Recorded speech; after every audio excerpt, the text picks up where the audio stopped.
नमस्ते मेरे मोटर प्रेमियों। चलो सीधे सर्किट के दिल में डूब जाएं। चार्ल्स लेक्लेर्क ने अपने 20वें करियर पोल पोजीशन के लिए रेस जीती है 2023 यूनाइटेड स्टेट्स ग्रां प्री के लिए, जबकि मैक्स वर्स्टापेन ने जान लिया कि ट्रैक सीमित भी सबसे तेज के लिए लागू होती हैं।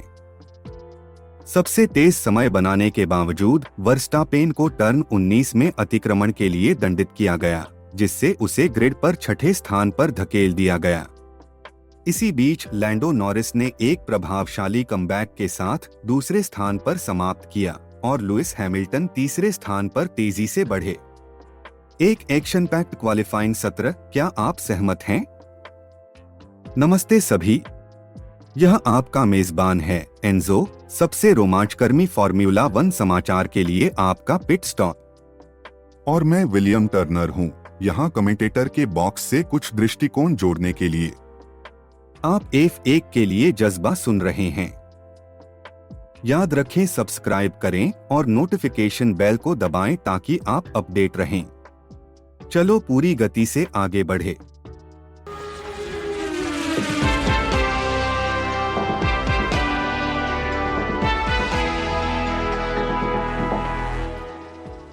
अब हम थोड़ा और विवरण में खुदाई करें।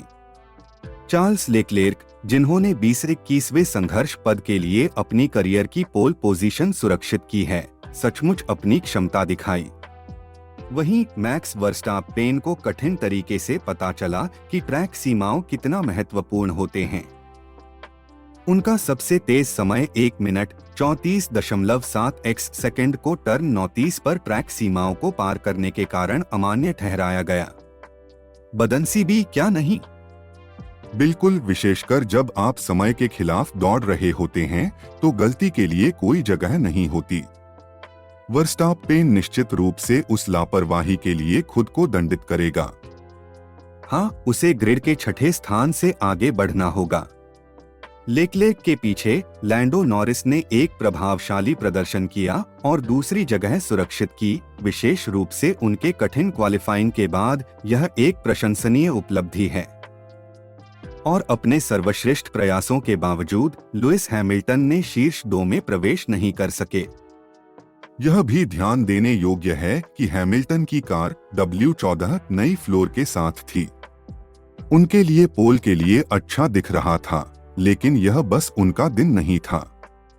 पहली प्रैक्टिस और क्वालिफाइंग में ऐसा लग रहा था कि वर्स्टापेन, लेक्लेर्क और हैमिल्टन के बीच पोल के लिए एक कठोर टक्कर होगी।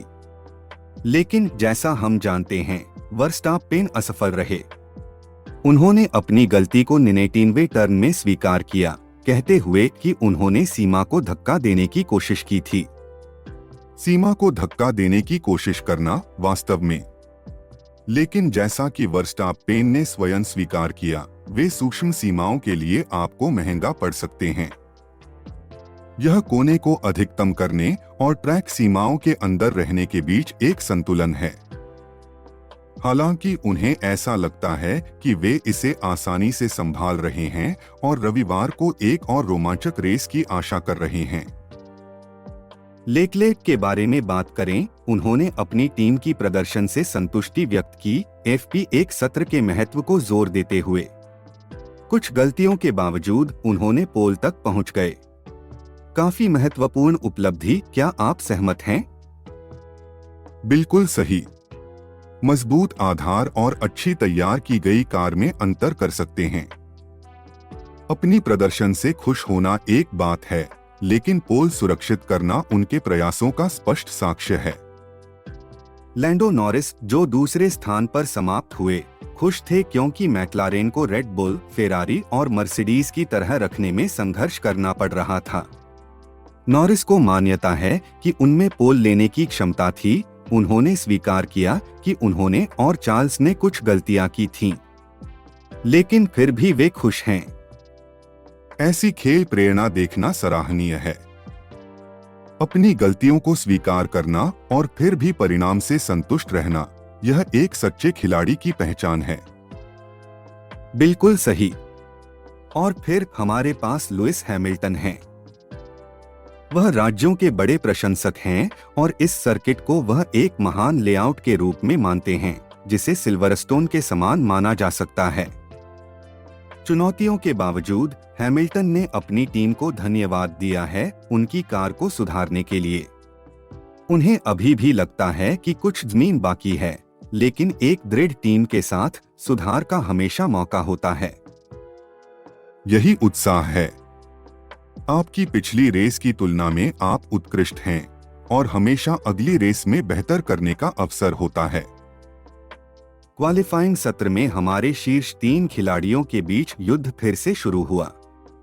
वेरस्टापेन, हैमिल्टन और लेक्लेर्क, जहां लेक्लेर्क पहले 1 मिनट 34 सेकंड के चिन्ह में आए, लेकिन वेरस्टापेन ने अपने सहयोगी के पीछे अंतिम कोने में समय खो दिया, जिसे उन्हें स्पष्ट रूप से पसंद नहीं आया। यह सब उस विभाजित सेकंड के फैसलों और समय का के बारे में है। यह आपकी क्वालिफाइंग रन को बना सकता है या तोड़ सकता है। वास्तव में Q3 के अंत तक लेक्लेर्क का समय 1 मिनट 34.723 सेकंड के लिए पोल पोजीशन के लिए दृढ़ रहा। थोड़ी सी टकराव के बाद नॉरिस दूसरे स्थान पर लेक्लेर्क से केवल 0.130 सेकंड पीछे थे और हैमिल्टन सिर्फ 0.009 सेकंड पीछे थे। वहां तंग मुकाबला था। यही वह बात है जो हमें फॉर्मूला 1 में प्यार है ना। उत्तेजना, सेकंड के फ्रैक्शन पर निर्धारित होने वाले रेस देखने का आनंद। बिल्कुल सही।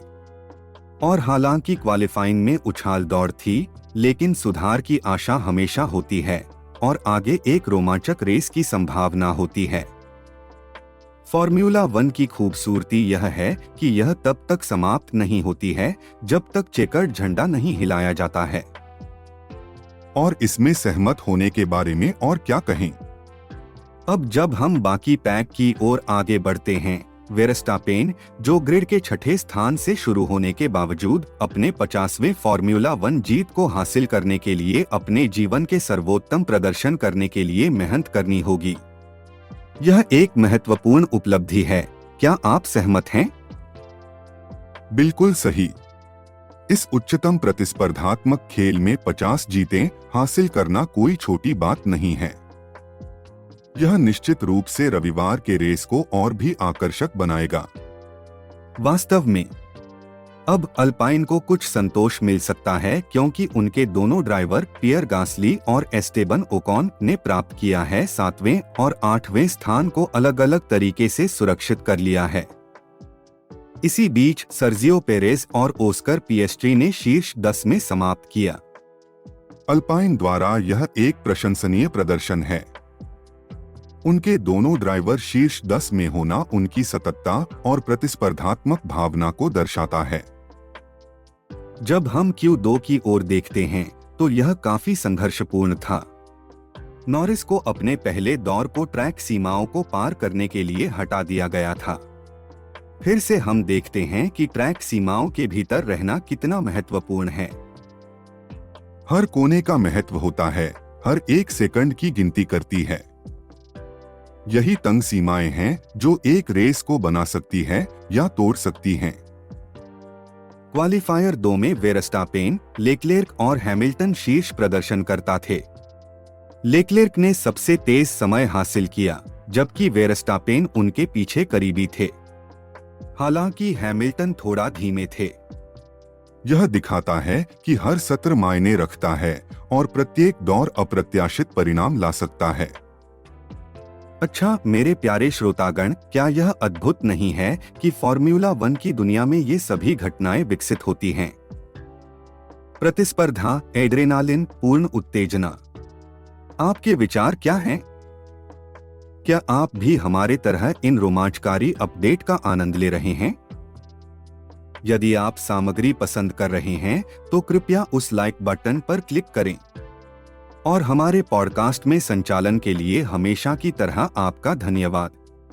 अब चलिए क्रियान्वयन में और गहराई से जाते हैं। हमारे पास Q1 की ओर देखते हैं। हमने देखा कि कई ड्राइवर्स ने पुराने सॉफ्ट टायर पर अपने प्रारंभिक दौर चलाए। जब ट्रैक पर ग्रिप में सुधार हुआ तो दौर के समय भी घटने लगे, लेकिन ट्रैक सीमाओं ने फिर से मुख्य भूमिका निभाई, जहां सार्जेंट पहले ड्राइवर थे जिनके टाइम्ड दौर को इन सीमाओं को पार करने के लिए हटा दिया गया।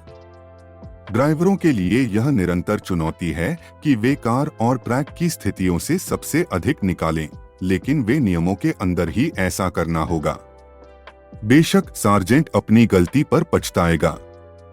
Q1 के अंतिम चरण में सभी शेष ड्राइवर्स ने Q2 में स्थान के लिए नए सॉफ्ट टायर का चयन किया। हैमिल्टन ने मार्गदर्शन किया, नॉरिस उनके करीबी थे, जबकि वर्स्टापेन थोड़ा पीछे थे। यह दिखाता है कि यह क्षेत्र कितना प्रतिस्पर्धी है। अंतर इतने मामूली हैं और यह एक रोचक प्रतियोगिता का कारण बनता है। दुख की बात है, कुछ लोगों ने लक्ष्य नहीं पूरा किया। निको हुल्केनबर्ग ने सिर्फ रिकियार्डो को छोड़ दिया और वह 16वें स्थान से प्रारंभ करेंगे। फर्नांडो आलोंसो एस्टन मार्टिन में 17वें स्थान पर थे, जिन्हें ब्रेक समस्याओं का सामना करना पड़ा था, और वे अलेक्स अल्बॉन से थोड़ा तेज थे जो 18वें स्थान पर थे। यह उनके लिए एक कठिनाई का समय है, लेकिन यह रेसिंग की प्रकृति है। हर छोटी समस्या के महत्वपूर्ण परिणाम हो सकते हैं। एस्टन मार्टिन टीम के लिए विशेष रूप से निराशाजनक दोपहर था। लांस स्ट्रोल उनके सहयात्री के मुकाबले बहुत पीछे, उन्हें 19वें स्थान पर खत्म करना पड़ा, और पिछड़े में लोगन सार्जेंट विलियम्स में थे, हैमिल्टन के समय से बहुत दूर। वास्तव में उनके लिए एक कठिन दिन था, लेकिन जैसा कि हम अक्सर देखते हैं, रेस दिन अपने अपने चौंकाने वाले सरप्राइज ला सकता है। इसलिए सब कुछ अभी खो नहीं चुका है। विलियम, क्या आप हमें दे सकते हैं कि आज इंटरनेट पर क्या चर्चा हो रही है? बिल्कुल एंजो। हमारे पास एक उपयोगकर्ता नामक इकोमिस्टिक से एक टिप्पणी है। उन्होंने लुईस हैमिल्टन के बयान को उद्धरण किया है। उद्धरण के अनुसार, मुझे मैक्स के साथ लड़ना है। मुझे ऐसा मानने का विश्वास है कि मैं उनमें से केवल एक ड्राइवर हूं जो ऐसा कर सकता है। दिलचस्प है, यह काफी चर्चा को प्रेरित करेगा। वास्तव में ऐसा हुआ है। हमारे पास एक उपयोगकर्ता इंडिविजुअल ऐड है जिसे खासकर यह दिलचस्प कर रहा है कि लुईस को लगता है कि मैक्स के खिलाफ अपनी जगह बना सकने वाले और कौन हो सकते हैं। एक प्रतिक्रियाता में विरूटो ने कहा है कि शायद यह फर्नांडो हो सकता है। फर्नांडो वह एक नाम है जिसे हमें काफी समय से सुना नहीं है। तुम सही कह रहे हो, लेकिन फिर टिम्मी वॉच आउट एक विस्तृत विश्लेषण के साथ आता है। उनके मुताबिक मेरी राय में केवल फर्नांडो ही है। अन्य ड्राइवरों में वह अस्पष्ट चीज है जो उन्हें विश्व चैंपियनशिप क्वालिटी बनाती है। रसेल और नॉरिस तेजी के मामले में वहां पहुंच रहे हैं, लेकिन दबाव के तहत सततता की आवश्यकता है। चार्ल्स के पास तेजी है और उनके दिन पर ग्रिड पर संभवतः सबसे तेज हैं, लेकिन वह दिन दुर्लभ है और वह दबाव के तहत बहुत ज्यादा टूट जाते हैं, जो कि 5 साल से इस स्पोर्ट में हैं। मुझे लगता है कि किसी अन्य ड्राइवर के पास अभी तक वहां कोई नजदीकी नहीं है, उद्धरण से उन्होंने कहा। यह वास्तव में एक व्यापक विश्लेषण है। यह निश्चित रूप से है, लेकिन फिर गुड पर्सन बोलते हैं, जब चार्ल्स उस पर होता है तो फेरारी एक आपदा कक्षा करती है, जिस पर ऑक्टैट वो उत्तर देते हैं। जब फेरारी उस पर होती है तो चार्ल्स उसे दीवार में डाल देता है। अरे वाह, थोड़ा कठोर है यह। लेकिन एंड्रीस इसे हास्यास्पद ढंग से संक्षेप में व्याख्या करते हैं, इसे जेकिल और हाइड की प्रदर्शनी के रूप में उद्धृत करते हुए परफेक्ट फेरारी संतुलन को प्राप्त करते हैं। अच्छा, यह एक नजरिया है। हमारी ऑनलाइन समुदाय क्या कहती है इसके अलावा? साइंज, नॉरिस, पिएस्ट्री और रसेल जैसे युवा ड्राइवर्स की क्षमता के बारे में बहुत सारी बहस हो रही है। कुछ लोग यह दावा करते हैं कि उनमें कौशल है, लेकिन स्थिरता की कमी है, जबकि दूसरे विश्वास करते हैं कि उन्हें अभी तक पूरी तरह से अपनी प्रतिभा साबित करने का मौका नहीं मिला है। वह फॉर्मूला 1 का भविष्य निश्चित रूप से एक बहुत बड़ी बहस को प्रेरित कर रहा है। यह देखना दिलचस्प होगा कि आने वाले मौसम में ये युवा ड्राइवर्स कैसे उत्तरदायी होते हैं। अच्छा, आज के लिए यही हमारे पास समय है F1 के लिए जज्बा पर। हमने पिछले रेस के अंदर बाहर की चर्चा की है और यह एक बहुत मजेदार यात्रा रही है। हमें उन सभी लोगों का धन्यवाद देना चाहिए जिन्होंने हमारी बात सुनी है। आपका समर्थन हमारे लिए विश्वास की दुनिया है। एक बार सब्सक्राइब करें और उन सूचनाओं को सक्रिय करें ताकि आप कोई भी एपिसोड न छूम सकें। और अगर आपने आज का शो पसंद किया है तो अपने दोस्तों, परिवार और फॉर्मूला 1 प्रेमियों के साथ हमारा पॉडकास्ट साझा करें, क्यों नहीं? आप हमें एक टिप्पणी भी छोड़ सकते हैं, हमें आपके विचार सुनने में खुशी होगी। फॉर्मूला 1 रेसिंग की तेजी भरी दुनिया से आपको नवीनतम जानकारी प्रदान करना मेरे लिए एक आनंद था। याद रखें, हम रोज यहाँ हैं, ताजगी भरे अंदाज और जीवंत बहस प्रस्तुत करते हुए। और मुझे बताने दें, हमारे पास कुछ शानदार चर्चाएं तैयार हैं। तो अपने अलार्म सेट करें और इसे न छूमें। एक बार फिर हमारे साथ जुड़ने के लिए धन्यवाद। हम पहले से ही अगले एपिसोड के बारे में उत्साहित हैं और आशा करते हैं कि आप भी हैं। बिल्कुल। तो उस समय तक रेसिंग की आत्मा को जीवित रखें। और याद रखें, चाहे आप एक अनुभवी वेटरन हो या नई खेल के लिए, हमारा पॉडकास्ट आपकी फॉर्मूला 1 की प्रेम को जलाने के लिए यहाँ है। एंजो और विलियम मेटल पर पेडल घुमाएं, सड़क पर अपनी नजरें बनाए रखें। हमारे चैनल का सामग्री सोने की तुल्य है।